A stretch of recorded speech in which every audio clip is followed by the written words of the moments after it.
Welcome back. Today we're going to work on your hip mobility, and I have a great exercise to share with you called the Shin Box Switch. I'm going to teach you several iterations of the Shin Box Switch, starting with the most difficult and working backwards on a scale through some of the easier variations so that you can find an entry point to better suit your needs and your ability with where you are right now. Are you ready? Let's get started. All right, so the most difficult variation first is the Shin Box Switch without using your hands. This is what you're striving for with your practice over time. Here's how we set that up. First, you have to know what a Shin Box position is. This is it. What you do from a seated position is you simply take your feet, you pull them in towards your body, and ideally, your lead leg here that's in front of you is going to be making, or at least coming close to making, contact with the thigh on your other leg. So this is the position. This trail leg is bent and my laces are down against the floor. And this is what we're looking for. This is Shin Box position. From here, we want to be able to maintain a nice long spine rather than rounding our back. And once you can achieve this position, the exercise that we're striving for is the Shin Box Switch, where we simply switch and take our knees over to the other side. Now I'm resting in the position, but my knees have changed their position, which means that my hips have rotated to allow that to happen. And the idea with the Shin Box Switch is to just switch back and forth, trying to maintain that nice upright posture as best you can, and to make the switch without using the support of your hands. So this is a very difficult variation for a lot of people because they may not have experience being in this position, and it requires quite a bit of hip mobility, pelvic mobility, and even spinal mobility to be able to maintain this nice upright posture. So a couple of key things to point out when you are practicing this variation. I mentioned that my foot is pointed on the trail leg and my laces are down. Okay, that's important because this kind of allows me a bit more mobility to kind of roll over the top surface of my foot. If I am flexed, dorsiflex, that's dorsiflexion is what this is called, and if I'm in this position with this trail foot, it can make it a little bit, more restrictive to switch. You can do it, but some people run into problems there, so I generally have you point your foot. And now I can kind of roll over the top surface there quite easily. Lengthen up through the spine. Your hands can be out in front of you. They'll even act as a bit of a counterbalance to prevent you from rounding so much. And then from here, we bring this leg up and begin our switch, and then this one follows, and we try to stay nice and tall the whole time. Common mistakes here would be rounding your back a lot, okay? And I don't even want to call it a mistake because honestly, that will happen to you at first and it's okay. It just means that you have stuff to work on. So you constantly want to be reminding yourself and cueing yourself to stay as upright as possible as you switch, and it's a lot of hard work. You're going to feel that. And over time, you'll be able to maintain a good upright position as you switch.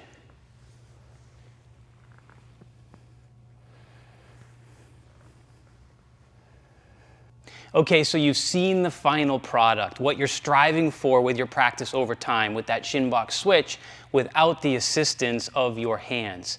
Now we're going to begin regressing these variations to make them a little bit easier so that you can find an entry point that works for you and then work through the progression. So let's now start to move backwards on this scale, and we're going to do a Shin Box Switch, but this time we're going to use our hands for support. So we get into our Shin Box position, check the position, make sure you're good, and take your hands and you can actually place your palms on the ground behind you. Okay, and everyone's a little bit different here with their mobility, so you can kind of steer around a little bit and just find a position that is comfortable for you. Once you're in this position, okay, it's important to kind of lengthen up through the crown of your head. So by pushing your palms into the ground and lengthening up through your crown, it puts you in an ideal position for that long spine position that we want.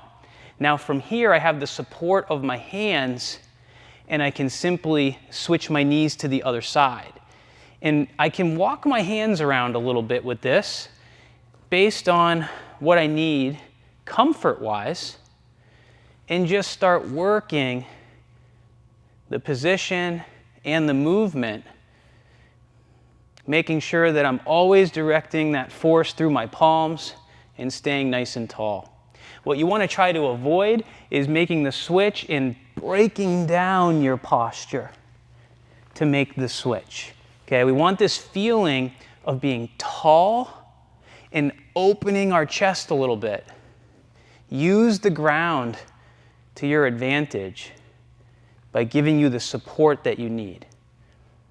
And this is just a really great way to still work on the hip mobility component of the exercise, but if you're somebody that doesn't quite yet have the ability to sit upright, because that takes more hip mobility and more pelvic mobility, by placing your hands back here, notice how my trunk angle is kind of reduced, and that makes it a little bit easier for me to get into the position.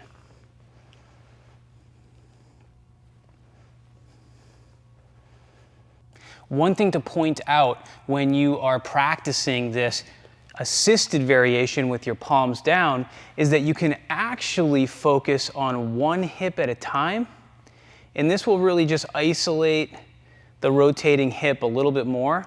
And as you're doing this, it's pretty intense because you're now not allowing any pelvic rotation like so, which is kind of a merged action of my pelvis working with my hip to allow this leg to come all the way down. It's part of the final shin box, but by isolating your hip a little bit more, it can be a really nice way to work on the rotational component that you need for the final shin box.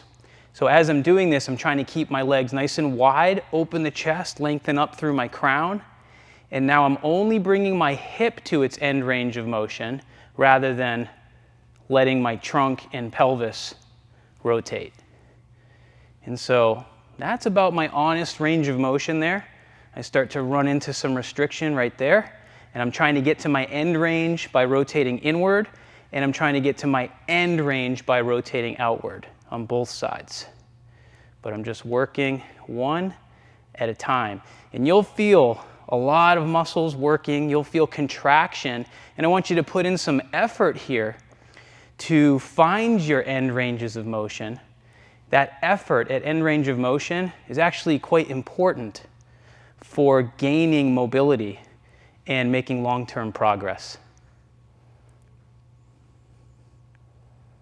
Next, we're going to use these rings to help support you, to give you some assistance during the Shin Box Switch. And if you don't have rings, you can use any kind of suspension trainer. Something like a TRX works great. And if you're at home and you don't have a suspension trainer, you can always take a strap or a rope or anything, find a sturdy door, and you can attach it to the doorknob, because all you need is something to hang on a little bit to help support some of your body weight. So here's how we're going to use this. You grab hold of the rings and you get into your shin box position. Now, because I have the assistance of being able to hang on the rings, notice how I don't have to have as upright of a trunk angle. So I don't need to be as vertical. If you don't have that mobility yet, the assistance here allows you to find a little bit more comfortable position when you're here, and then you can start to work your shin box switches using that assistance. So I'm actually placing some weight on the rings the whole time and leaning back and really focusing on all the same things we've discussed, staying nice and tall, okay, trying not to break down in my posture. Really working on being able to rotate my hips as far as possible. And this just makes the position a lot more comfortable because I have this assistance. Now, something we're going to talk about in a little while is something that I have termed butt walk, okay? Butt walk is when you actually advance forward from doing the switches, and there's reasons why that happens. So if you notice that you start to drift forwards as you're doing this, that's okay, it's normal, it's going to happen. If you end up too close to your rings, you might have to just stop, scoot back a little bit, reposition, and then start your switches. Eventually, because you're traveling forward inch by inch, you'll end up close to your rings again. You might have to scoot back. But this is just a great way to start to make the position a little bit easier so that you can really focus on the hip mobility and start getting closer and closer to being able to maintain that upright position without using any form of support at all. This next option is for people who struggle with some of the other variations that I've covered because the position is just too aggressive for you based on where your mobility is right now. So for this variation, you need some kind of elevated surface like this bench, but you could sit on like a plyometric box at your gym. You could even do this at home, sitting on the edge of your couch. The only thing that matters is that what you have to sit on is large enough that you can also rest your hands on it. This may seem too silly and too easy for you, but I promise that this is actually a great place to start if you're struggling a little bit with mobility. It's very simple, it's very straightforward. You sit on the edge of, in this case, the bench, and you take your hands, place them behind you, similar to our palms down variation. From here, all you have to do is work through the same movement. This is a shin box, it's just that my butt is way off the ground. And now I don't have to worry so much about the pelvic and spine position, right, being too aggressive, because being able to come upright when you're in the seated position is what's really challenging for people. This bench version just gives you an opportunity to really focus on the hip mobility. And remember what I said before, you want to go hunting for your end ranges of motion. So that means you're really rotating your hip in as far as it will go and out as far as it will go. And you'll feel that that can be intense at end range. Same cues apply. Lengthen up through the spine, right? Think get taller, open your chest, and that way you've got good position as you slowly and methodically work through these switches. Last thing to say about this is about as high as I would probably have somebody start. And as you go lower and lower, it's going to get more difficult. So if you start with a bench and then you get to a point where you want to go to a lower surface, you just have to find something that's slightly lower. And you'll notice that when you sit on it, the movement gets a little bit harder because it will require more mobility in your hips. All right, here is the last variation in the progression. It's very simple. What you're going to do is simply lie on your back, bend your knees, bring your feet in towards your butt, and all you're going to do is a back-lying version of the Shin Box Switch. Now, the reason this feels so much easier is because you're laying down and you've taken away that hinge at the hips, that trunk angle that becomes vertical. So by creating less trunk angle and lying down, it now allows you to not only relax, but you can now focus on moving your hips through a full range of motion. And notice how when I do this, as I rotate to the one side, I'll actually feel some rotation happening in my lower back and pelvis, and that's okay. So if you feel that space being created, that's all right. We don't have to be super strict with the movement for this variation. So all I'm doing is switching side to side, again trying to hunt down those end ranges of motion, meaning that this top leg is going to rotate in as far as it can. You can still focus on maintaining a good posture even though you're lying down. You still want to remind yourself to lengthen up through the crown of your head.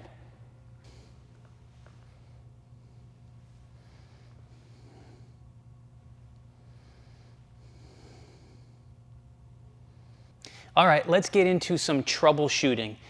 There are some common problems that people run into with their Shin Box practice, and I want to share those problems with you and give you some solutions. So the first thing that I want to point out is that when people begin a Shin Box practice and they have limited hip mobility, they get into the position and they feel so restricted, right? And there's a lot of different things that I can point out in terms of where those restrictions are coming from, that it feels very hopeless to even start. And I want to tell you that that's ridiculous. You just have to practice. You have to try the variations that I have shown you how to do and pick the best entry point for you in your body right now. And I promise that with practice over time, you will get better and the position will improve. Things will not feel so hopeless anymore. So when you first get into the position, hoping that you can get into a perfect Shin Box position on the first try, that's what we always hope for. But guess what? Reality is, it's probably gonna look like this and you're gonna cramp in this hip. You'll notice that maybe this part of your pelvis isn't even making contact with the ground. So like one of your cheeks is off the ground. You will often cramp here in like the glute med area. You might not be able to even get this leg down to the ground. Okay, that's all pretty normal. Sometimes you'll see folks that have more limited what's called external rotation on this hip. And when they get into the position, this knee is not in contact with the ground. Okay, so there's different things here positionally that we can point out. The big one that I always see is the position with the spine. A lot of folks just can't get up, right? They can't get their shoulders up over their hips, okay? That's a really common one. So the back will be rounded. They just yet don't have that pelvic and low back mobility for the position. So if this is you, right, it might be, don't worry about it. All of that stuff can be worked on. If this is you and this hip isn't making contact with the ground, it all can be worked on. But remember, you have to practice, right? And you have to load your body in the position, and then over time, things will start to change for you. You'll be able to choose a more difficult variation in the progression, and with practice and reps, things will come together for you, and you will get closer and closer to eventually getting to that Shin Box switch without using your hands. Okay, the next common problem that people run into with their Shin Box practice. I hear this one all the time. People get into the position and they say, ow, that hurts my knees. And most of the time, it's this trail leg that's bothering them. And people will complain often of pain on the inside of their knee. Sometimes it's on the outside, but most of the time it's probably on the inside. And one of the reasons why that can happen, well, there is one thing that can happen technique-wise. If you don't point your foot, okay, what will happen is if you're dorsiflexed at the ankle, that will generally put more torsion on the knee. And if you're switching with the ankle dorsiflexed, it just puts more pressure there. Sometimes that's the reason. And then by going laces down, this just gives your lower leg the ability and the freedom to rotate a little bit, and that will take pressure off the knee. So consider that. However, some people make that adjustment and they still have discomfort with their knees. And the reason that's happening is because, number one, you have not done anything like this before, and your body and your joints, your knee joints, are not conditioned to be able to handle this kind of load and torsion on the knee. And yes, they should be able to handle that. But you haven't trained that yet, so you can't expect to be in the position without any discomfort there.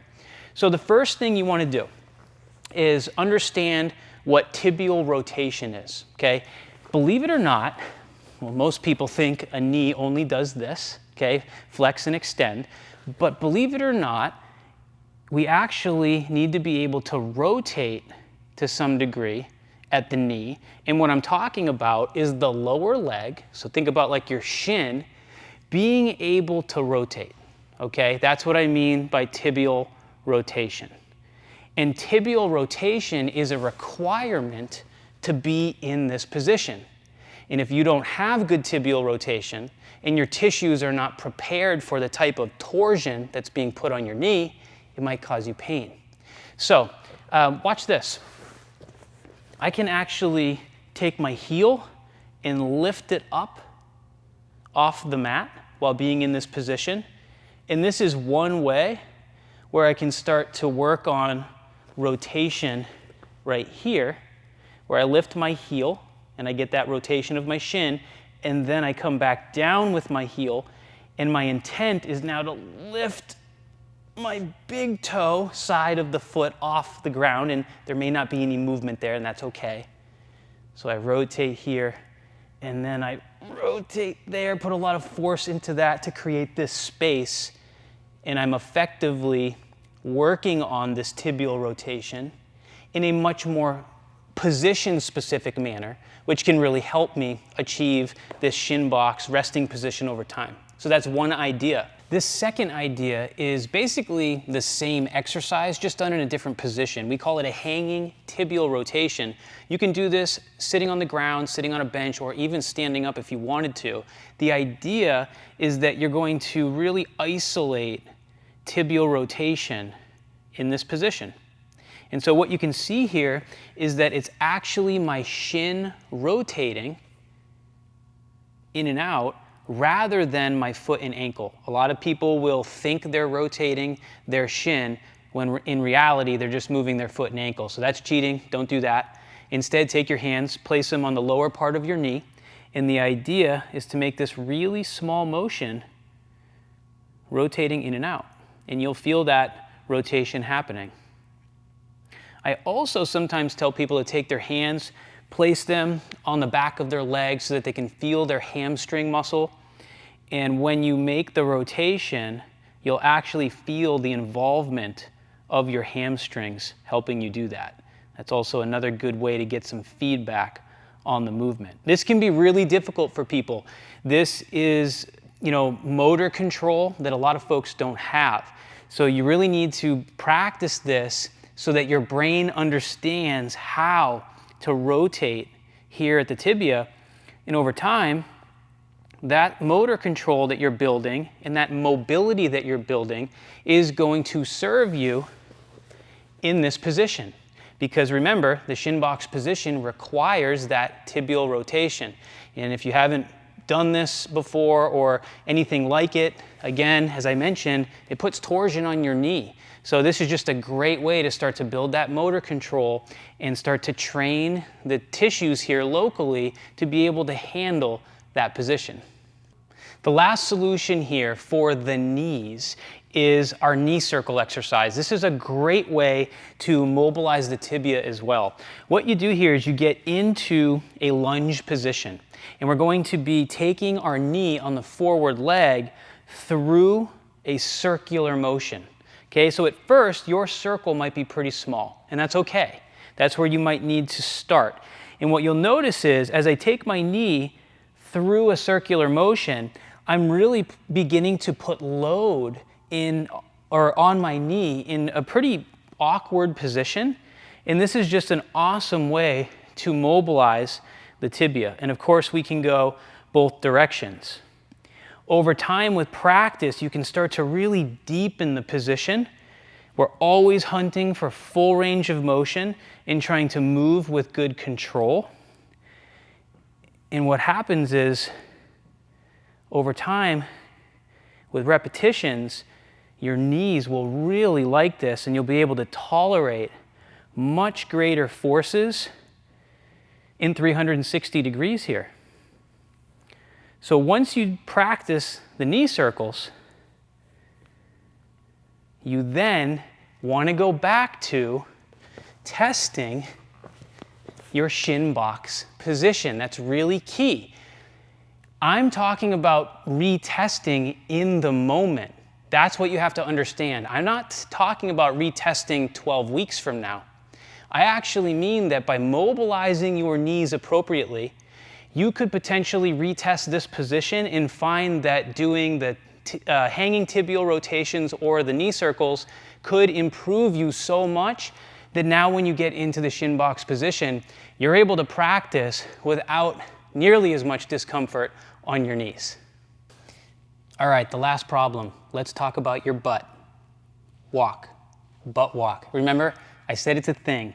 Butt walk is when you're doing your shin box switch and little by little, you actually keep creeping forward, because what's happening is when you're in the position, one side of your pelvis is not in contact with the ground, so you're angled. And then when you make your switch and you switch angles, it causes you to advance forward a little bit so that each time you do your switch, you're just creeping forward. You're butt walking. Listen, it's not a big deal. People freak out about it. They think they're doing something wrong. It's okay if you have butt walk. What you will find is that over time, with practice of these shin box exercises, you will get into the position in a way that is a little bit more ideal, where both sides of your pelvis are either in contact with the ground so that both cheeks are on the ground, or there's only a little bit of space versus a lot of space, which means that you won't be so angled. And then over time, you'll notice that you won't have as much butt walk. But honestly, I've been doing these for years and years and years, and I still have a little bit of butt walk. It's no big deal. Just reset your position and keep practicing. All right, I've got a few final thoughts for you in your journey to improving your hip mobility. When people start this kind of a practice, they generally will say to me, I've been doing the shin box work, but I'm still not any better. I'm still struggling in the position. And then when I ask them, how long have you been practicing? They're like, 3 weeks. Well, how many times a week are you practicing? Well, let's see, last week I practiced once. The week before that I was consistent. I practiced 3 times. Here's the deal. In order to get your body to change and adapt over time, which is what we're trying to do when we want to improve our mobility, we have to practice consistently. So you're going to want to work on your shin box switches, whichever variation is the right variation for you, multiple times in a week. And you're going to want to spend some time with it. Work through the progression. When you're ready for the next most difficult version of it, make that change. But here's what I want to point out to you that I didn't get a chance to mention in the rest of the video. In order to create changes in your body, you have to load your body. We have a saying, the greater the load, the greater the learning. And it's up to you to practice with the right intention and use the right amount of effort during your practice. If you go through your exercises and you're doing it in a very lazy way, where you're just kind of working through the range of motion that is already available to you, versus really contracting your muscles and trying to hunt down those end ranges of motion while you work on, a good active posture. That kind of practice is so much more purposeful, and it signals to your brain and body to start to create change. You need some level of effort in order to create the adaptation over time, because we need to improve our motor control. Right? We need to train our brain to own the range of motion that we're gaining from our practice. All right, that's it, guys. I hope you enjoyed this lesson, and I hope that if you haven't started already, you start training your hip mobility, because I know that it will improve the quality of your life.